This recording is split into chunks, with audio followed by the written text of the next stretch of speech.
O vom invita pe doamna doctor Anca Stoian, medic cu competențe în terapii anti-aging. Să vină! Să ne zică de frumusețe! Bună dimineața! Bine ați venit! Bine ați revenit la noi! V-am găsit. Eco!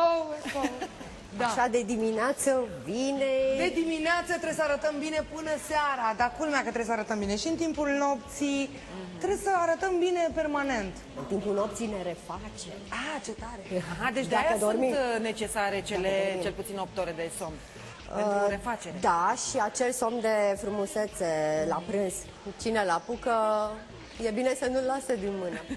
Dar cum putem face încât să arătăm mai tineri decât vârsta din buletin? Că asta ne interesează pe noi.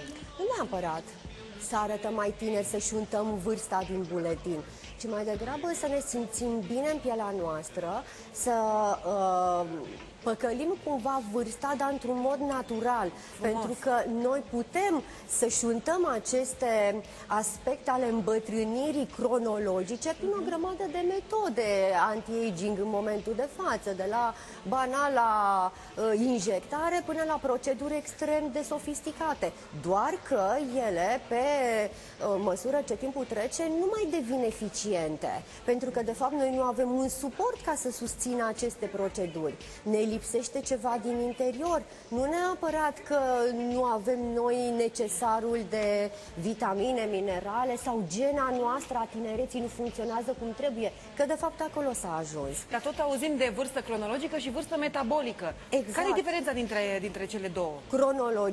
Vârsta cronologică reprezintă de fapt vârsta din buletin, care corespunde vârstei noastre și care se corelează evident și cu greutatea și cu înălțimea. Sunt mai multe aspecte, dar în general se referă la vârsta din buletin. În schimb, vârsta metabolică este vârsta care nu arătăm. De multe ori am văzut persoane la 40, la 50 de ani care arată de 30 de ani și sunt persoane la 25 de ani îmbătrânite care arată de 40 și... Exact, pentru că acolo există niște procese, cum ar fi o privare de somn, o alimentație nesănătoasă, suplimente alimentare, vitamine, minerale. Uite, am tot auzit de rodie, de strugure. Ce au ele atât de minunat de ne pot întineri? Un singur lucru, ca să spun așa, în esență, activează gena longevității, gena tinereții, SIRT1. S-a ajuns până în momentul în care această genă a tinereții încearcă să fie stimulată.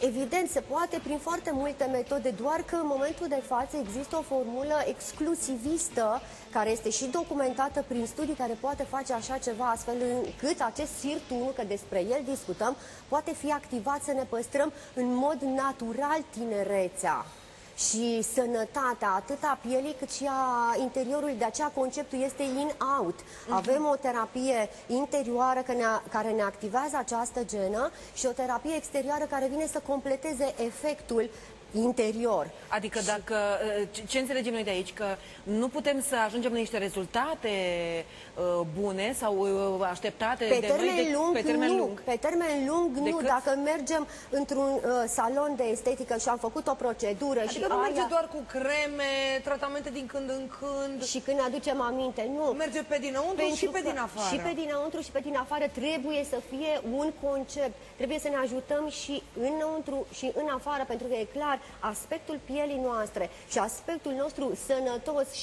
și tânăr depinde foarte mult de starea noastră de sănătate. Ești un om bolnav, ești un om tarat de anumite principii nutritive, categoric se va vedea pe față, cartea noastră de vizită și pe mâini. Și atunci, extractul din strugure roșu, Vitis vinifera, alături de rodie și seleniu, fac o umbrelă vis-a-vis de acești Dar dacă mâncăm strugure, nu se pune. Sau rodie. 45 de kilograme de strugure sunt într-o capsulă. Asta este concentrația. Dacă am mâncat 45 de kg de struguri, n-am mai intrat niciun platou ăsta. Sau 45 de litri de vin.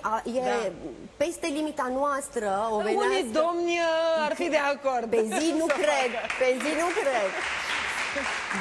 Dar de la ce vârstă putem începe să facem acest tratament, să zic așa, in-out, pe dinăuntru, pe din afară. Este o susținere, nu este un tratament ca atare, este o susținere extraordinară pe termen lung. Este un mod de viață, de fapt. Este un mod de viață până la urmă, pentru că se corelează absolut și cu o dietă și cu un ritm de somn și veche absolut firesc, așa cum spuneam, măcar acele 8 ore să le prindem, însă de la 18 ani poate fi folosit, însă, așa cum spuneam, procesul de îmbătrânire, de fapt și de drept, începe chiar din prima lună de viață. Însă nici într-un caz nu putem să ne racordăm la copilașii mici, să le aducem astfel de suplimente, că nu au nevoie. Ei și le iau deja, au un alt mecanism de a atrage mineralele și vitaminele. De la 18 ani, atât fetele, femeile, cât și bărbații pot să folosească această formulă exclusivistă pe termen lung. Rezultatele se văd undeva după 60 de zile, folosind atât produsul intern cât și terapia pentru față, mă refer la cremele pentru față și contur de ochi. Cam după 60 de zile sunt primele studii care mi atestă rezultate concrete. Și cam cât durează așa? Efectele durează nelimitat, în sensul că e bine să existe acest suport cum să spun, all the time, în fiecare zi ar fi bine. Nu-mi strică absolut deloc, din contră, mă ajută foarte tare.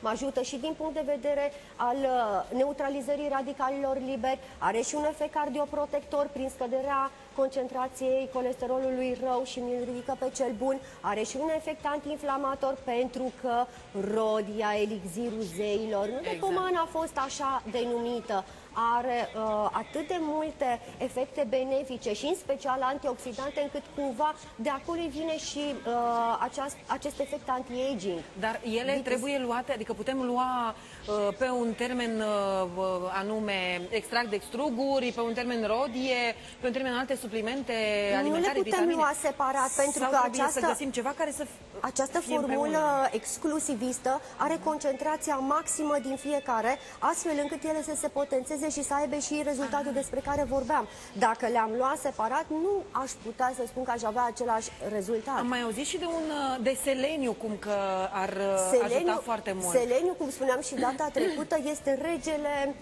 protecției oxidative. Deci el este cel care neutralizează realmente radicalii liberi și automat procesul de oxidare este neutralizat. Nouă nu ne face foarte bine acești radicali, nu ne fac bine acești radicali liberi, iar seleniul vine să-mi șteargă cumva acest efect, alături de rodie și de vitis vinifera. Trebuie să ținem o dietă anume? Nu este necesar o dietă anume. Singura dietă pe care aș recomanda-o este prudența, echilibru și somnul cu mișcare alături de hidratare. Aceea nici nu mai discut, pentru că este o chestiune absolut normală. Ca să reluăm, deci ar trebui așa, în primul rând, frumusețea internă, da? Și frumusețea exterioară, ca să zic așa. Frumusețea exterioară ne o întreținem cu cremă contur de ochi și cu crema de față, aplicată zilnic, are o textură foarte ușoară, intră repede în piele, poate fi folosită ca bază de machiaj, bine mersi, iar tratamentul intern se referă la acel complex de care vorbeam, care de altfel se regăsește și în creme. Tocmai de asta e terapie in-out și se completează una cu cealaltă. Sunt aceleași ingrediente atât în cremă cât și în substanțele pe care le înghițim în comprimatele respective. Oamenii se așteaptă la rezultate miraculoase, peste noapte. După ce au dus o viață de huzur, de excese, de nopți pierdute și așa mai departe, de lipsuri, deja au început să aibă carențe de vitamine, se așteaptă ca în momentul în care au luat o pilulă și s-au dat cu o cremă, peste noapte să se facă zâna zânelor ca la 20 de ani. Trebuie să se aștepte la rezultate miraculoase sau trebuie să avem răbdare? Evident că nu. Așa cum spuneam, studiile clinice pe această formulă atestă că la 60 de zile se văd primele rezultate. Este normal să avem răbdare, pentru că organismul nu reacționează imediat la tot ceea ce primește. Are niște etape prin care trece ca să poată să ajungă acolo unde noi ne dorim. De altfel, dacă n-am dormit o noapte, asta nu înseamnă că să fim dezechilibrați toată viața. Deci, într-un fel sau altul, faptul că arătăm obosiți, că suntem obosiți, că avem carențe de minerale și vitamine, nu se întâmplă doar de pe o zi pe alta. Înseamnă înseamnă un dezechilibru pe lungă perioadă de timp. Și atunci pe care îl întreții, de fapt. Exact, și nici măcar nu ai cum să ai pretenția dintr-o dată să existe o pastiluță sau o cremă și dintr-o dată să fii ca la 20 de ani, tu de fapt timp de 20 de ani te chinui cum să fii mai rău. Uite, vom mai vorbi despre această terapie de dinăuntru, pe din afară. O luăm din stânga și din dreapta și ne întâlnim la mijloc. Super!